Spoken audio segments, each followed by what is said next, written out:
Ya pemirsa, kita menuju Bursa Efek Indonesia untuk melihat penutupan perdagangan akhir pekan bersama rekan Felmi Laubela dan juru kamera Rianto Tri Utomo.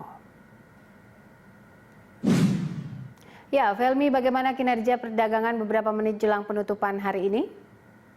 Ya, beberapa menit jelang penutupan pada sore hari ini, Jumat 5 Juni 2020, dipastikan laju indeks harga saham gabungan berhasil keluar dari zona koreksi dibandingkan pada sesi 1 tadi. Untuk sesi 2 ini sudah mulai menunjukkan peningkatan atau melaju rebound atau berada di zona hijau, di mana tadi pada pukul 9 sempat dibuka di zona hijau tapi hanya menguat tipis 0,02% ke level 4.917,85, kemudian masih terkoreksi pukul 10 0,35% dan sampai dengan akhir sesi 1 masih turun 0,42%, dan pada sesi kedua pukul 13.30 barulah IHSG berbalik ke zona hijau dengan penguatan tipis 0,20% atau 9,65 poin ke level 4.926,35.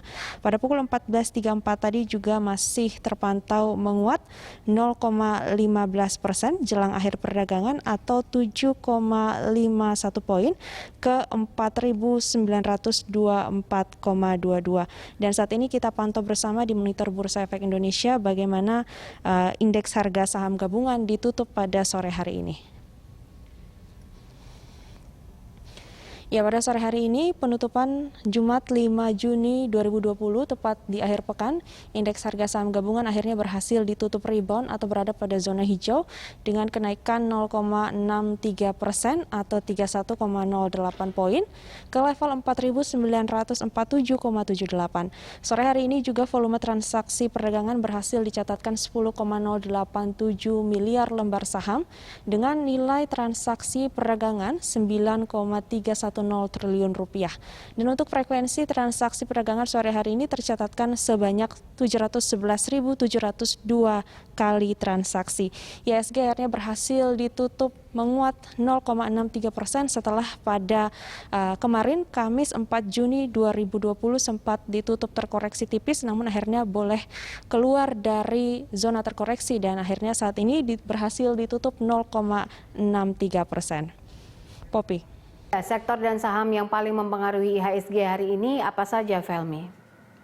Sektor-sektor yang mempengaruhi IHSG sampai dengan beberapa menit jelang penutupan pada sore hari ini tercatatkan bahwa 8 sektor dari 10 sektor tercatatkan berada di zona positif atau menguat dengan dipimpin oleh sektor aneka industri penguatannya 4,15%, kemudian sektor properti 2,67% dan sektor pertambangan 0,84%. Hanya ada 2 sektor yang kemudian terlihat atau terpantau berada di zona negatif adalah sektor konsumsi 0,31%, menurun 0,31%, dan sektor industri dasar yang juga menurun tipis 0,32%. Saham-saham dengan penjualan bersih terbesar asing adalah PT Telekomunikasi Indonesia Tbk dengan kode emiten TLKM, kemudian PT Bukit Asam Tbk, kode emiten PTBA, dan PT Bank Sentral Asia Tbk dengan kode emiten BBCA. Poppy. Baik, Felmi Laubela, terima kasih untuk informasi dan laporan langsung dari Bursa Efek Indonesia.